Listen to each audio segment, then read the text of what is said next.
You're listening to the Valley Current.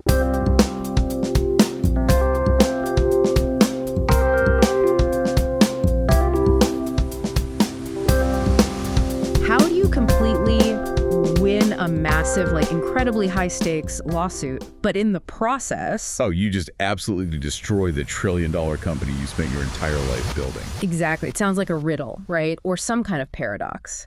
Because normally when we think of corporate litigation, we think of it as a zero-sum game. Right. I mean, it's a clear winner and a clear loser. Yeah. The plaintiff wins and gets a massive payout, or the defense wins and goes home vindicated.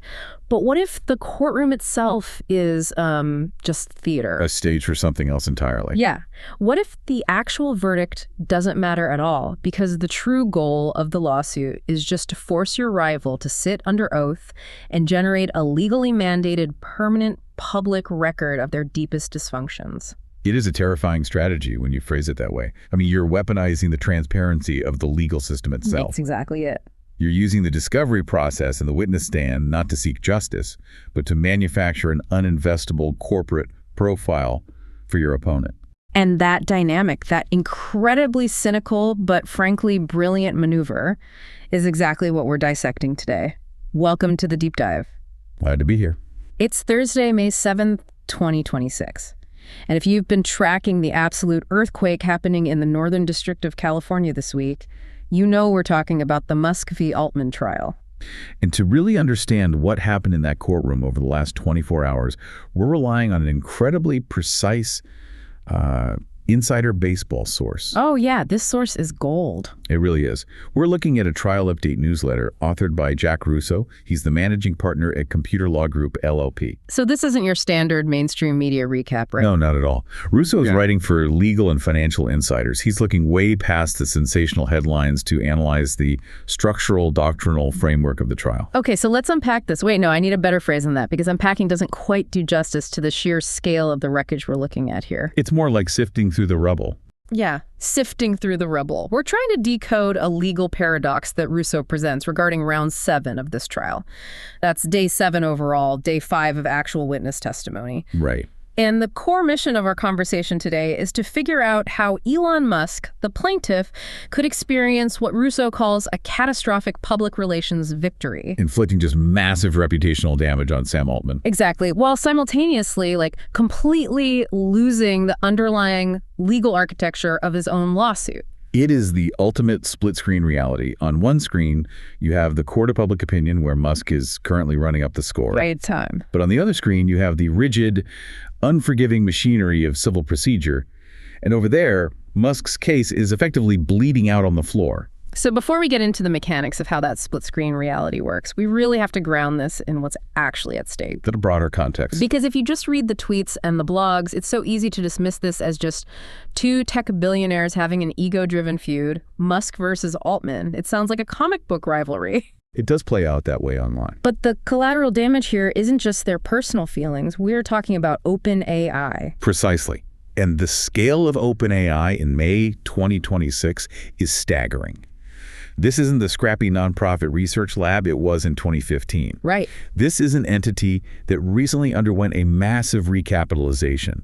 We're talking about a company carrying a post-money valuation of $852 billion. That number is just hard to wrap your head around. And they are aggressively maneuvering toward a historic $1 trillion initial public offering. $1 trillion IPO. That is the kind of financial event that alters global markets. It dictates the entire tech sector. Yeah. And the testimony that occurred on this single day of trial, Wednesday, May 6th, has the potential to permanently derail that IPO. And completely alter the future leadership of the most important artificial intelligence company on the planet. So to fully grasp why day 7 was so radioactive, we need to briefly map out the trajectory of the trial up to that point. Yeah, because the first 6 days set a very specific, grinding tone. The newsletter gives us a really great summary of that. Okay, walk us through it. So day 2 was Musk taking the stand. That was his moment to lay out his core narrative, testifying about what he viewed as the looting of the original nonprofit vision by corporate interests. Right, Musk painting himself as the betrayed philanthropist who just wanted to protect humanity, while Altman and the board supposedly sold out to Microsoft. That was the narrative he went with. Then by day 4, the trial started getting into the dense technical weeds.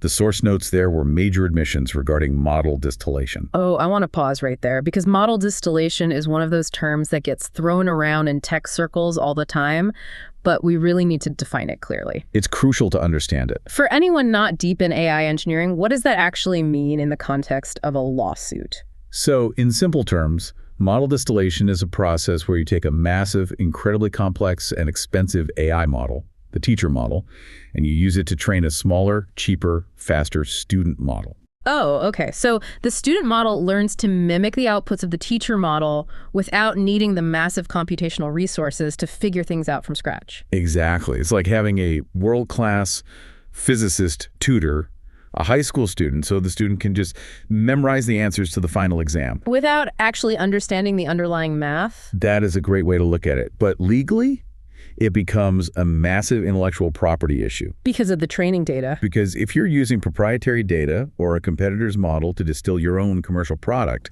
it raises huge questions about theft, licensing agreements, and the unauthorized transfer of value. Ah, I see. Day 4 saw significant testimony around these practices, which really started muddying the waters regarding OpenAI's technical propriety. Which brings us to Day 5, which the newsletter famously dubs unclean hands theater. Yes. Unclean hands is a formal legal doctrine. It's an equitable defense. What does that mean in plain English? Basically, if you're suing someone claiming they acted unethically or illegally, the defense can argue, look, your own hands are dirty. You engaged in similar bad behavior, so you don't get to ask the court for a remedy. So it's the legal equivalent of the Spider-Man pointing meme. Pretty much. Both sides just pointing at each other yelling, "You are greedy and manipulative." No, you are greedy and manipulative. Exactly. Day 5 was just mutual character assassination that left both sides looking really compromised. And that bled into Day 6. Which Russo describes as a doctrinal balance. A stalemate. Right. The legal blows were landing, but the structural integrity of the case wasn't shifting. The defense was building a cage out of pretrial orders, specifically pretrial order number 3, which we'll get into. But then the sun rises on Day 7, Wednesday, May 6th, 2026. And the newsletter's tone completely shifts. Russo calls Day 7 the most damaging single day for Sam Altman so far. He doesn't hedge at all? He doesn't. He declares it a massive strategic win for Elon Musk. The key phrase Russo uses is asymmetric reputational damage. Up until Day 7, the damage had been symmetrical. Both guys taking hits. Right, both Musk and Altman were taking hits. But on Day 7, the damage only flowed in one direction. It was a concentrated, highly organized assault on Sam Altman's credibility as a chief executive. But this brings me back to the paradox, that split-screen reality I'm trying to wrap my head around. Yeah. I'm reading Russo's analysis, and I see him mapping out this devastating attack on Altman. But in the exact same newsletter, Russo insists that the legal architecture still heavily favors OpenAI. It's so weird. He says Musk is still legally trapped. I look at this and I see two completely different scoreboards. Because there are two different scoreboards. Yeah. And separating the scoreboard win from the doctrinal win is literally the only way to understand modern corporate litigation. Okay, break that down for me. The scoreboard win is the metric of public perception, media narrative, and investor confidence. It's the raw data of reputational damage. Okay. Musk won the scoreboard on Day 7. He generated headlines that will haunt OpenAI for years. And the doctrinal win. That is the strict, unemotional application of legal statutes, precedents, and the rules of evidence. That's the actual viability of the lawsuit. Right. And doctrinally, the cage built by Judge Gonzalez-Rogers via pretrial order number 3 is holding firm. The walls of the PR scoreboard are collapsing, but the foundation of the legal defense hasn't moved an inch. It's like an engineering stress test on an airplane wing. Oh, that's a good analogy. The engineers dial up the hydraulic pressure. Right. And they wait for the wing to snap. But the underlying composite material, the legal doctrine, doesn't bend. It holds perfectly. Wow. But the sheer noise and terror of the test completely breaks the executives who are standing around watching it. The structure survives, but the human capital collapses. That is a very apt analogy. And to understand just how severe that pressure got on Day 7, we have to look at the 3 specific evidentiary weapons Musk's team deployed. They orchestrated 3 distinct phases of testimony. Right. Yeah. The first 2 were incredibly calculated, surgical strikes against Altman's core integrity. We're talking about the depositions, the video testimony of Mira Murati and Helen. Let's start with Mira Murati. because she was the chief technology officer of OpenAI during some of its most critical growth phases. She was huge there. She's an absolute titan in the AI engineering space. And as the source notes, she's now the founder of Thinking Machines Lab. So she carries immense gravitas. And they played her video deposition in open court. They did. And Russo calls this specific piece of video the cleanest Altman lied predicate ever entered into a public trial. Clean is the operative word there. Because trial lawyers hate messy testimony. They hate when a witness says, well, it's complicated, or I recall it differently, or perhaps there was a miscommunication. They want straight answer. Exactly. And in this deposition, Murati was asked about a very specific instance. She was asked about a time Altman claimed that OpenAI's legal department had officially cleared a new model to bypass the Deployment Safety Board review. So, bypassing the internal safety checks based on supposed legal clearance. Right. And the examining attorney asked Murati a painfully direct question. They asked, as you understand it, was Mr. Altman telling the truth when he made that statement to you? Wow. And Murati's answer, under oath, was a single word: no. No. Not a long-winded explanation, just no. You can practically hear the silence in the courtroom when that video played. A former CTO flatly calling her CEO a liar regarding safety protocols. It is a devastating soundbite. But from a legal strategy perspective, what Murati did next was even more damaging. What did she do? The newsletter author points out that Murati was incredibly precise in how she framed her grievance against Altman. She explicitly characterized her concern as being completely management-related. I noticed that in the source. Why is that phrase, completely management-related, the magic legal shield here? Why doesn't she just come out and say Altman is a danger to AI safety? Because if she frames her testimony around the existential threat of AI or claims she's a crusader for safety, she opens herself up to impeachment by the defense. Impeachment meaning attacking her credibility as a witness. Exactly. The defense lawyers would love it if she sounded like an ideologue. They would cross-examine her and paint her as an extremist, as disgruntled philosophical purist who simply couldn't handle the realities of commercial software development. Oh, I see. They would argue her testimony is biased by her personal worldview.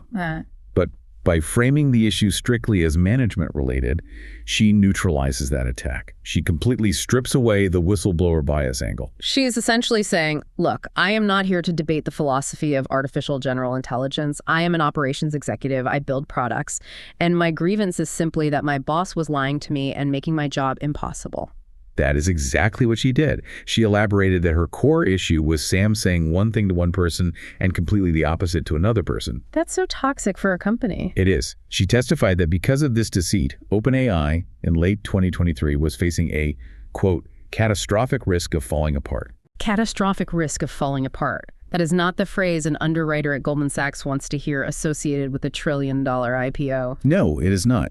So Murati establishes the baseline of management chaos and direct dishonesty. But if Murati was a precision strike against Altman's operational management, the next witness, Helen Toner, was a structural indictment of his relationship with the board of directors. Helen Toner. She was an independent director on the OpenAI board, which means she was literally one of the people in the room during that infamous weekend in November 2023 when Sam Altman was briefly ousted as CEO. Right, she was in the thick of it. And her deposition video anchors the historical narrative of that weekend in a way that is incredibly hostile to Altman's current PR strategy. How so? Well, Altman has spent the last few years trying to frame that November 2023 firing as a sort of unfortunate misunderstanding driven by a panicked, inexperienced board. Yeah, that's definitely the narrative. But Toner testified under oath that the basis for his firing was, quote, the pattern of behavior related to his honesty and candor, his resistance of board oversight, and concerns about his manipulation of board processes. Manipulation of board processes. That is a heavy, legally loaded phrase. Oh, absolutely. Because a board of directors has a fiduciary duty to oversee the company. If the CEO is manipulating the information they receive, he's essentially blinding the people who are legally obligated to watch him. Yeah. And the source gives us a truly shocking anecdote to back that up. Toner testified about the launch of ChatGPT. Arguably the most significant consumer software launch in the history of the tech industry. Right. And Toner, a sitting board member of the company that built it, testified that she learned about the release of ChatGPT by looking at screenshots on Twitter. It's just unbelievable. Put yourself in the shoes of a corporate governance expert hearing that. You are an independent director. You carry massive legal liability for the actions of this company. Huge liability. And you find out your flagship product has been released to the global public because someone you follow on social media posted a screenshot. It's absurd. When she was asked why she was kept in the dark, Toner's response was brutal.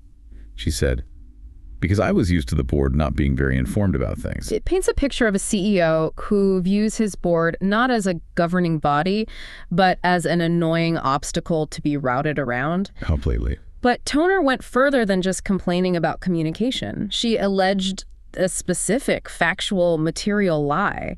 She testified that Altman explicitly represented to the board that 3 variants of ChatGPT had been submitted and tested through the Deployment Safety Board review. But according to her sworn testimony, that was false. Yeah. In reality, only 1 variant had gone through that safety review. Why would a CEO lie about that, just to rush the other variants to market without dealing with the safety bottleneck? That is the implication. It's a material misrepresentation of risk. The board thinks they're approving a product that's been rigorously tested in 3 different configurations, but they're actually flying blind on 2 of them. The newsletter also points out a fascinating media tie-in here. Back in May 2024, Toner gave an interview on the TED.AI Show podcast. She made comments then about Altman withholding information and misrepresenting things. I remember that podcast. It made some waves, but, it was just a podcast interview. People say things on podcasts all the time. But here's the critical difference. Now, those podcast comments have effectively been formalized into sworn, recorded, cross-examined evidence admitted in a federal trial. So it's locked in. The specific quote from her testimony echoes the podcast exactly, withholding information, outright lying to the board. This is no longer media chatter. It is a legal record. If I'm looking at this from a high-level business perspective, the thing that strikes me is the proximity of the damage. We hear about executive leaks all the time, right? Disgruntled mid-level managers talking to journalists. Sure. But this isn't random hearsay. This is the former chief technology officer. This is a former independent board member. This is the absolute inner sanctum of OpenAI. The people who knew him best. Exactly. They have just gone on the public record under penalty of perjury and stated that their CEO cannot be trusted to tell the truth. How does a chief executive function when the people who know his operational style best are creating a permanent record of his deceit? Functioning day-to-day inside the building is difficult enough. But as we'll explore shortly, functioning as the public face of an entity trying to clear SEC regulations is nearly impossible with that kind of record hanging over you. I can imagine. However, as damaging as Murati and Toner were, they were at least predictable.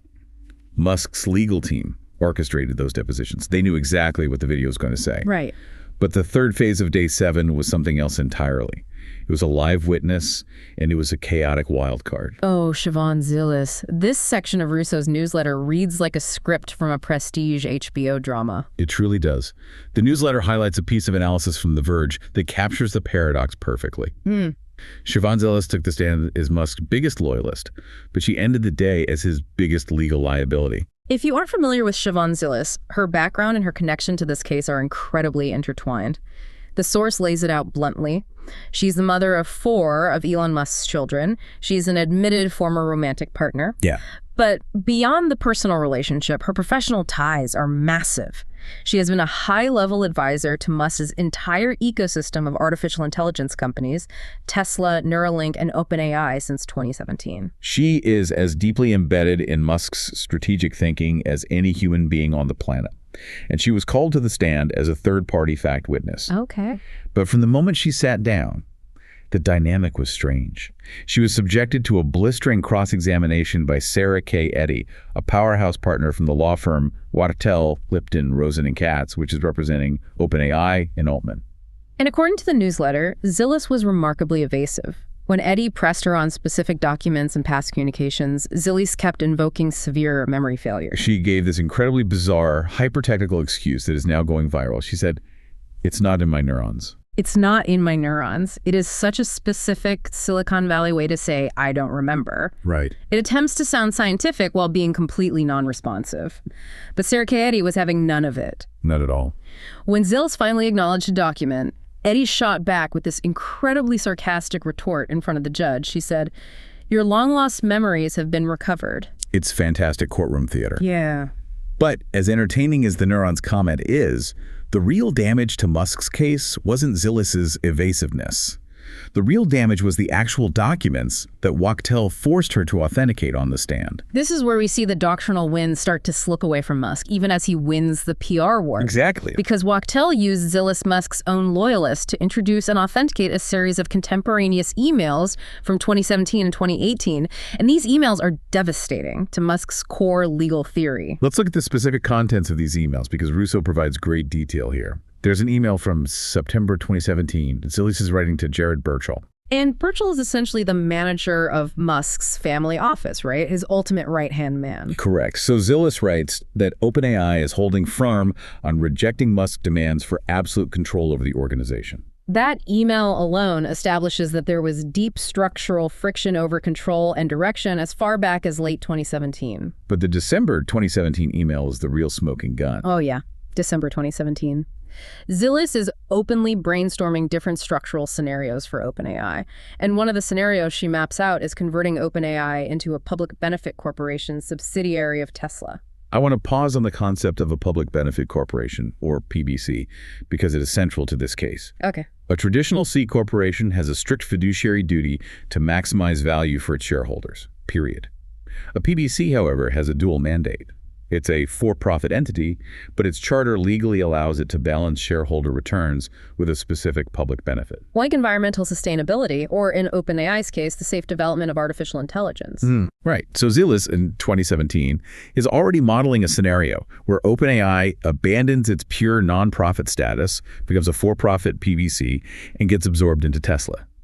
She even suggests Sam Altman could act as an anchor for this new Tesla AI division. And she expresses frustration that the OpenAI team isn't seeing the vision, right? She writes that Greg Brockman and Ilya Sutskever haven't internalized the advantages of buying this in Tesla for stealth advantage. Stealth advantage, that phrase jumps off the page. It really does. The implication is that if Musk can pull OpenAI's cutting-edge research inside the walls of Tesla, it gives his car company a hidden, massive competitive edge in autonomous driving and robotics. Yeah. This is not the language of a pure, altruistic, open-source nonprofit. This is the language of a ruthless, commercial, strategic acquisition. Exactly. And the newsletter includes this fascinating, almost gossipy tangent in the emails, where Zillis talks about trying to poach Demis Hassabis, the head of Google DeepMind, to join this new effort. Oh, that was wild. She writes, "Find a way to get Demis." Seriously. Demis really does fanboy hard, and I don't think he's immoral. Just amoral. Not immoral, just amoral, meaning he doesn't care about the ethics, he just wants to win. It is an incredible look at the raw talent war in the AI space. Truly. But connecting this back to the courtroom, why does the newsletter say these 2017 emails heavily damaged Musk's own case? Because Musk's entire lawsuit, his entire legal narrative, rests on a claim of fraudulent concealment. Musk is arguing to the court that he was a naive philanthropist who was tricked. Tricked by Altman. Yes. He claims he believed OpenAI was a pure, eternal nonprofit, and that Sam Altman secretly, fraudulently hatched a plan to commercialize it and turn it into a massive for-profit empire without telling him. But these emails prove that Musk's own inner circle was actively drafting roadmaps for commercialization, for-profit conversion, and corporate integration into Tesla 7 years ago. Precisely. You cannot legally claim that a commercialization plan was fraudulently concealed from you when your own most trusted advisors were the ones modeling the commercialization plan. It totally undermines his argument. The Wachtell lawyers used these emails to completely obliterate the idea that Musk was kept in the dark. Both sides were clearly discussing for-profit structures in 2017. So we have the PR damage to Altman from Murati and Toner, and we have the structural damage to Musk from the Zillis emails. This is the perfect pivot point to transition from the emotional drama of the witness stand to the cold, unforgiving math of the law. It always comes down to the math. Yeah. If Musk's narrative is wounded by these 2017 emails, how does the legal system actually process that wound? It processes it through a mechanism that litigators both revere and fear: the statute of limitations. The statute of limitations. It's like the concept of metal fatigue in structural engineering. I like that. The law says you can only let a grievance sit under stress for a certain amount of time. If you wait too long to file your claim, the legal system simply refuses to support the weight of it. The structural tolerance expires, and the case collapses. There's a very accurate way to visualize it. The statute of limitations is not a flexible guideline, it's an absolute architectural barrier. And Jack Russo's newsletter makes it abundantly clear. The barrier built by pretrial order number 3 is holding perfectly. Musk is legally trapped. Let's break down the specific legal mechanics here, because Russo cites some foundational California Supreme Court precedents to explain why Musk is trapped. He brings up the Jolly Doctrine, based on a 1988 case called Jolly v. Eli Lilly & Co. What is the fundamental rule that Jolly establishes? Jolly dictates exactly when the clock on a statute of limitations begins to tick. In many jurisdictions or layperson understandings, people think the clock starts when you have absolute proof of fraud. That's what I would have thought. Right, but Jolly says otherwise. The source quotes the operative phrase from the ruling. It says, so long as a suspicion exists, it is clear that the plaintiff must go find the facts. She cannot wait for the facts to find her. She cannot wait for the facts to find her. That places a massive burden on the plaintiff. It means you can't just sit on your hands for 5 years claiming you had a bad feeling but didn't have the smoking gun. Exactly. Yeah. As Russo knows by citing another case, Fox v. Ethicon, the trigger for the statute of limitations is suspicion, not certainty. Suspicion is enough. The very second you have a reasonable suspicion that you're being swindled, the legal timer starts. You have an affirmative obligation to hire lawyers, hire investigators, and file suit. And this is where Musk detonated his own legal foundation months before Day 7 even happened. He did it in his own deposition back in January 2026. Yep. The newsletter quotes Judge Gonzalez-Rogers' summary judgment order, which directly quotes Musk's own sworn testimony. Musk admitted that he started to suspect that he was being swindled and felt he was being tricked by Altman and Brockman way back in 2017. 2017. He handed the defense the exact trigger date on a silver platter. By admitting under oath that his suspicion of fraud crystallized in 2017, the Jolly Doctrine automatically dictates that his statute of limitations clock began running in 2017. And if we map out the objective, public timeline of events after 2017, it just proves over and over that he was on notice. Let's look at the milestones. In February 2018, Musk publicly resigns from the OpenAI board. You don't resign from a board unless there is massive structural friction. Then, in March 2019, OpenAI publicly announces its capped profit LP structure. They are openly telling the world they are no longer a pure nonprofit. Right. Then, in July 2019, Microsoft comes in with a $1 billion investment. And finally, the absolute nail in the coffin regarding Musk's awareness, September 24, 2020. Musk publicly tweets that OpenAI is essentially captured by Microsoft. The newsletter points out that under California law, each one of those distinct events, the resignation, the capped profit announcement, the Microsoft investment, the tweet independently satisfies the reason to suspect trigger. Any one of them starts the clock. Let's actually run the math on the filing date to see how dead this case is. Let's do it. In California, under Code of Civil Procedure, Section 338, the statute of limitations for a fraud claim is 3 years. 3 years from the moment you discover, or reasonably should have discovered, the facts of the fraud. And Musk filed this specific federal complaint on August 5, 2024. So, working backward, if the limit is 3 years, the absolute latest date he could have discovered the alleged fraud and still had a valid lawsuit was August 5, 2021.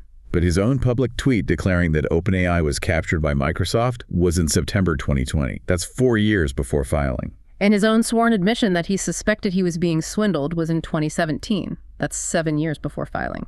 By the strict, unemotional math of civil procedure, these claims are hopelessly time-barred. They are completely dead in the water. But wait, I have to challenge this because I can hear Musk's lawyers arguing a very specific point. What if the deception didn't stop in 2017? Okay, lay it out. What if Sam Altman kept calling Musk in 2018, 2019, and 2020, saying, Elon, don't worry, the Microsoft money is just for compute power. We are still fundamentally a nonprofit at heart. You aren't being swindled. Right, the continuing deception theory. Yeah. If Altman engages in a continuing deception, doesn't that hit pause on the statute of limitations? Doesn't the clock reset every time the defendant tells a new lie? It's a very intuitive argument, and it is exactly the theory of fraudulent concealment that Musk's legal team attempted to deploy. They argued that Altman's ongoing reassurances told or paused the statute of limitations. Makes sense to me. But Jack Russo explains why that theory completely fails in California, relying on two specific precedents, the Snap case and the Mangini case. Walk me through those. Why doesn't an ongoing lie save a lawsuit? In Snap and Associates v. Robertson, the court established a very harsh reality. The ruling essentially states that fraudulent concealment does not come into play, whatever the lengths to which a defendant has gone to conceal the wrongs, if a plaintiff is on notice of a potential claim. Let me translate that to make sure I understand. Once I am suspicious of you, it doesn't matter how elaborate your subsequent lies are. The law says I am already on inquiry notice. It's my fault if I keep believing you. Exactly. You cannot blindly accept the reassurances of the person you already suspect of swindling you. The burden is entirely on you to investigate. Wow. And the Mangini case takes that logic a step further. Mangini essentially holds that if a defendant is acting evasive or giving you conflicting answers, that evasiveness gives you further reason for suspicion. So it backfires? Yes. It doesn't pause the clock, it validates that the clock should be running faster. So from a legal standpoint, Altman's alleged reassurances didn't pause Musk's timer, they actually accelerated it. They were red flags that Musk ignored. Correct. Which means the legal math is inescapable. The case is dead. Okay, if the case is dead, this brings me to a massive, glaring procedural mystery. A real head-scratcher. I think I know where you're going with this. Yeah, I'm looking at this as a layman, and it makes zero sense.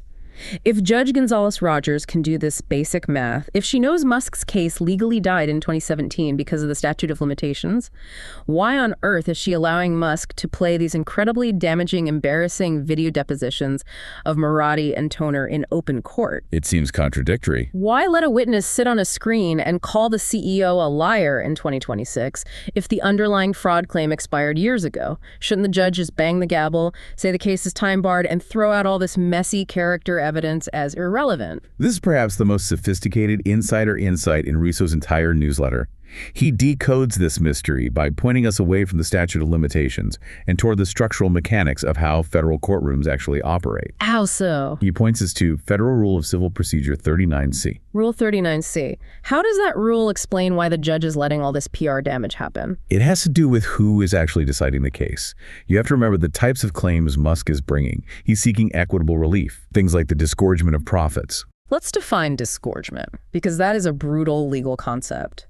It's not just paying a fine, right? No, disgorgement is much harsher than a standard damage award. It is essentially corporate regurgitation.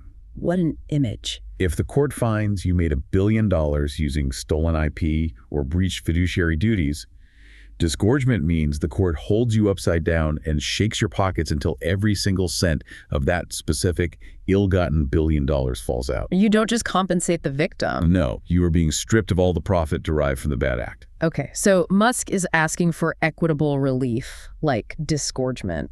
How does Rule 39C apply to that? Under Rule 39C, when a trial involves equitable claims, the jury sitting in the box is not a standard jury. They are an advisory jury. Wait, really? The 9 people sitting there taking notes are just an advisory panel? Yes. They're essentially a legally sanctioned focus group. They will render a verdict, but their verdict is entirely non-binding. So who decides? The judge, Judge Gonzalez-Rogers, is the actual ultimate fact finder for these claims. She can listen to the jury's advice and then completely ignore it if she wants to. Oh, wow. And that structural quirk, the fact that it's a bench trial disguised as a jury trial, changes everything about what evidence gets allowed into the room. How does the presence of an advisory jury suddenly open the floodgates for messy character evidence? It alters how the judge applies the rules of evidence, specifically Federal Rule of Evidence 403. Rule 403. Rule 403 is the filter that judges normally use to keep out highly prejudicial evidence. The rule says that even if evidence is relevant, the judge must block it if its probative value is substantially outweighed by a danger of unfair prejudice. Meaning, if a piece of evidence is just going to emotionally inflame the jury and make them hate the defendant, rather than proving the actual legal elements of the crime, the judge keeps it out to protect the jury from being manipulated. Exactly. But here is the loophole. The newsletter quotes a precedent called Gulf States Utilities, which states that the prejudice prong of Rule 403 has no logical application to bench trials. Because the judge is the one making the decision, and the legal system assumes the judge is professional enough and emotionally detached enough to hear all the messy prejudicial gossip and not be swayed by it. Good. The judge doesn't need to be protected from emotional manipulation the way a lay jury does. Precisely. Because the jury is only advisory, the strict protections of Rule 403 are relaxed. Russo calls this a permissive door. Permissive door, I like that. Because it's a bench trial, The judge opened a permissive door for Federal Rule of Evidence 608B, which allows lawyers to inquire into specific instances of a witness's truthfulness or untruthfulness. That's why Murati and Toner's testimony about Altman lying to the board slipped in without serious resistance. The judge knows it's highly prejudicial, but she also knows she is the one making the final decision, so she lets it in to build a complete record. That is a brilliant, ruthless exploitation of the rules by Musk's legal team. They found a procedural loophole. And they drove a truck through it. They knew they were probably going to lose on the strict math of the statute of limitations, but they realized that because of Rule 39C and the advisory jury, the judge would relax the evidentiary standards. Right. So they used that permissive door to widen their lane, drag Altman's former executives into the courtroom, and inflict maximum reputational damage on the permanent public record. They weaponized the trial process itself. It is a masterclass in asymmetric litigation strategy. And this is exactly why Jack Russo calls Day 7 a strategic win for Musk, despite the legal realities. He used a legally doomed lawsuit to force a PR catastrophe. And the consequences of that PR catastrophe are not just bad press. They are existential threats playing out right now in the financial markets, which brings us to the ultimate ramification of this entire saga. The trillion-dollar elephant in the room, IPO viability. Exactly. We have to leave the theoretical realm of the courtroom and enter the brutal, highly regulated reality of Wall Street. Because Day 7 didn't just hurt Sam Altman's feelings, it threatened the structural future of OpenAI as a publicly traded company. Let's run the numbers, because the newsletter provides incredible granular detail on the financial stakes. We're talking about sums of money that resemble the GDP of a small nation. Literally. On October 28, 2025, OpenAI officially completed its conversion from a nonprofit and capped profit hybrid into a full public benefit corporation. And in doing so, they recapitalized their cap table. And we need to look at how that power is distributed, because the cap table dictates corporate governance. Right now, the OpenAI Foundation holds roughly 26% of the equity, which is valued at about $130 billion. Okay. Microsoft holds 27%, about $135 billion. And the remaining 47% is held by employees and other investors. And all of those percentages are calculated against a post-money valuation of $852 billion. That valuation was locked in following a massive $122 billion funding round, co-led by Amazon, NVIDIA, and SoftBank back in March 2026. This is not a scrappy startup in a garage. This is a sovereign wealth-level entity. And their ultimate target is an initial public offering with a valuation near $1 trillion. They had the biggest banks in the world, JP Morgan, Morgan Stanley, Goldman Sachs, positioned as lead underwriters.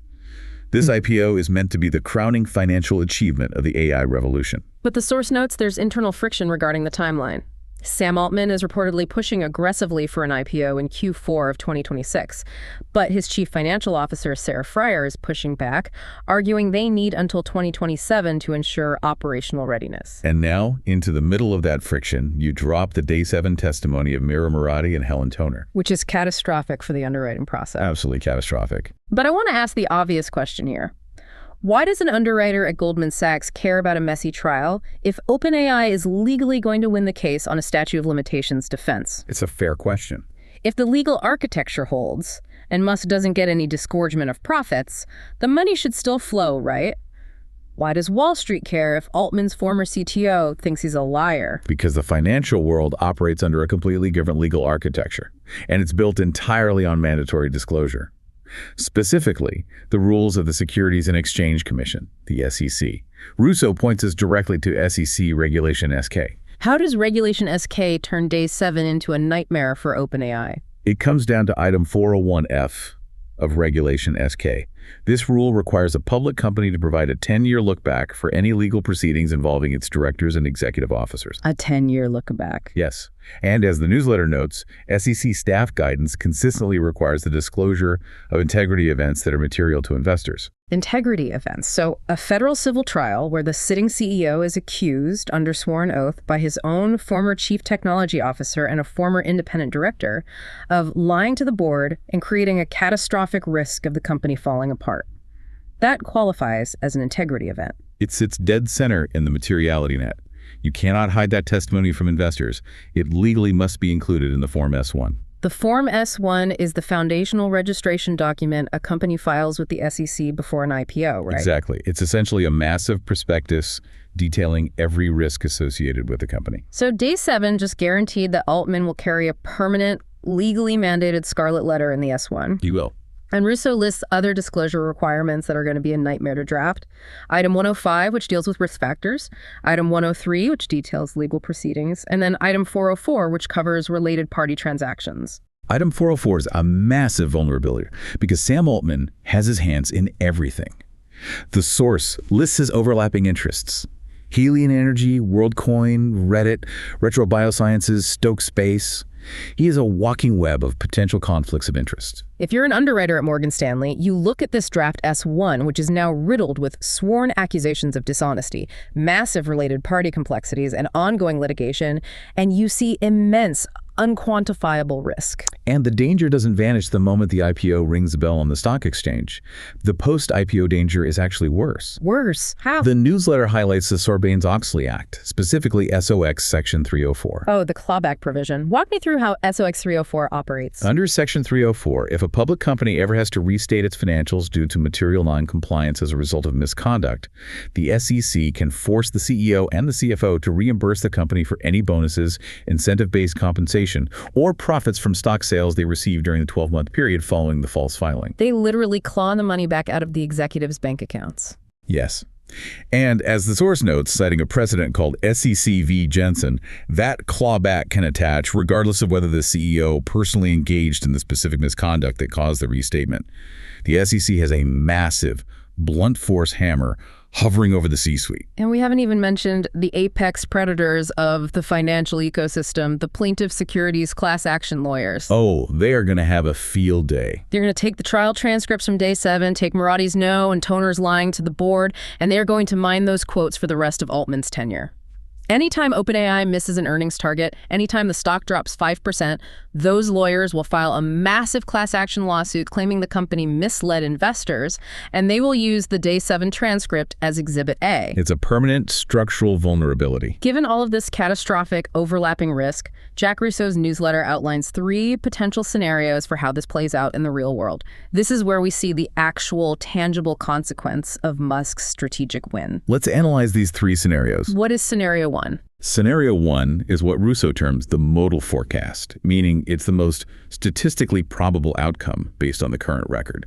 He calls it a structural compromise, very similar to the governance changes Dara Khosrowshahi implemented when he took over Uber and had to clean up the toxic culture left behind by the founders. So in this scenario, what happens to the IPO and what happens to Altman? The IPO timeline slips to 2027. CFO Sarah Fryer wins the internal battle over timing because they simply need more time to draft the disclosures and let the heat of the trial cool off. Okay. Altman remains CEO and is allowed to take the company public.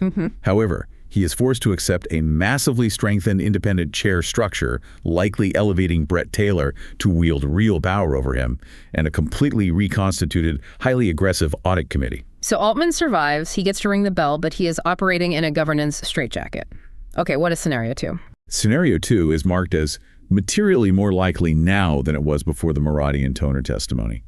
In this outcome, the OpenAI Foundation Board looks at the S-1 draft, looks at the demands of the underwriters, and decides they cannot take the company public with Altman as the sole face of the franchise. They force a change before the S-1 is filed. Exactly. How does the cap table factor into this? How can the board force him out if he is so powerful? Look at the percentages. The foundation holds 26%. Microsoft holds 27%. If those 2 entities align and say, the underwriters won't accept this risk profile, they control the narrative. In Scenario 2, they force Altman to step down from the solo CEO role. He's moved into a vice chair or co-CEO position, and Brett Taylor is installed as executive chair to provide adult supervision and comfort to the public markets. Altman loses his absolute monarchy just to get the company through the public offering gate. That is a massive demotion. But then there's Scenario 3, and this is the one that should keep OpenAI executives awake at night. Scenario 3 is the tail risk. Russo notes it is not fanciful, and the probability of it happening has increased materially after day 7. This is the WeWork-style implosion. The Adam Newman special. Exactly. Where a highly valued tech company attempts to go public, but the S-1 disclosure document is so bizarre, so riddled with conflicts of interest and bad governance that the public markets completely reject it, the underwriters walk away in disgust, and the IPO collapses entirely, taking the private valuation down with it. That's the one. And Russo points out a very specific legal mechanism that could trigger this WeWork scenario. Remember, this is a bench trial under Rule 39C. The judge is the ultimate fact finder. Right. When Judge Gonzalez-Rogers issues her final ruling, she won't just say Musk loses. Under Federal Rule of Civil Procedure 52A, she is required to issue findings of fact and conclusions of law. Meaning she has to write a detailed document explaining exactly what facts she believes are true and how the law applies to them. Right. What if she writes a 50-page ruling that says Elon Musk loses this lawsuit because his claims are barred by the statute of limitations? However, as a matter of factual record, having reviewed the evidence, this court finds that Sam Altman did, in fact, repeatedly mislead his board and his executives. Oh, wow. If a federal judge puts that in a formal finding of fact, the S-1 becomes completely unfileable. Exactly. The SEC would devour them, the underwriters would sprint for the exits, the IPO implodes. Looking at these 3 scenarios, it's hard not to think of a quote the newsletter pulled from a podcast Altman did back in December 2025. He was on the Big Technology podcast, and the host asked him point blank if he was excited to be a public company CEO. I remember that quote. Altman replied, 0%. Am I excited for OpenAI to be a public company? In some ways I am, and in some ways I think it'd be really annoying. 0%. It is a remarkably prescient statement given the regulatory and legal gauntlet he now has to run. When you lay out the S-1 disclosures he has to draft, the SOX clawback exposure hovering over his bank account, the class action sharks circling the water, and the very real possibility of being forced into a co-CEO role by his own cap table, that 0% sentiment makes complete sense. He's probably feeling less than 0% now. Yeah, he might win this lawsuit. In fact, based on the Jolly Doctrine and the statute of limitations, he almost certainly will win this lawsuit. Doctrinally, yes. But as Jack Russo so perfectly summarized it, Sam Altman needs Wall Street more than he needs the Wall Street Journal. And Wall Street despises unpredictable, unquantifiable integrity risk. That is the ultimate takeaway of Round 7. The legal architecture of OpenAI's defense is perfectly intact, but the reputational architecture required for a trillion-dollar IPO is shattered. So let's step back and look at the brilliant, terrifying dichotomy of what Elon Musk achieved here. Musk walks into federal court with a case that is, by all objective civil procedure metrics, dead on arrival. Completely dead. His own sworn admissions, his own public tweets from 2020 proved that he suspected fraud way back in 2017. He triggered a statute of limitations that expired years before he ever filed the complaint. Most plaintiffs would quietly settle or withdraw. But instead of just taking the loss, he weaponizes the procedural mechanics of the courtroom. He realizes it's a bench trial. He uses the Rule 39C advisory jury loophole to bypass the normal protections against prejudicial evidence. It's just so calculated. And by exploiting that permissive door, he legally compels OpenAI's most intimate inner circle, Mira, Murati, Helen, Siobhan Zillis, to generate a devastating, sworn, permanent public record of executive dysfunction. He built a trap. He might lose the gavel drop, but he inflicted near-fatal structural damage on Altman's solo CEO IPO ambitions. Which forces us to ask a much larger, almost philosophical question about the future of corporate warfare in the AI era. What's that? If you're a massive tech titan and your primary rival is preparing for a trillion-dollar IPO, perhaps the ultimate goal of corporate litigation isn't actually to win a jury verdict or collect damages. It's something else. Perhaps the ultimate goal is simply to legally compel your rival's executives to generate toxic SEC risk disclosures on the public record. That is a chilling thought for the tech industry. Think about how that changes the way future megacorporations will govern themselves. Are we entering an age where the lawsuit itself is the product? It certainly looks that way. Where the federal courtroom is no longer just a venue to resolve disputes, but is actually being utilized as a taxpayer-subsidized opposition research firm. You don't sue to seek justice. You sue to force the Item 401 disclosure that spooks Goldman Sachs and kills the IPO. If the process is the punishment, The legal system becomes just another asymmetric weapon in the corporate arsenal, completely detached from the actual merits of the grievance. It brings us right back to that structural stress test. The bridge held. The legal architecture, the pretrial order number 3, the Jolly Doctrine, the statute of limitations, the rigid rules of civil procedure performed exactly as they were designed to. They worked perfectly. The structure didn't yield an inch, but the human capital standing on top of it, the executives, the reputations, the trillion-dollar ambitions, they're in ruins. It's a fascinating look at how the game is actually played. If you want to understand how power really operates at the highest levels of Silicon Valley, don't just read the verdict. Read the S1. Thank you for joining us on this deep dive. Keep questioning the narrative behind the headlines, and we will see you next time.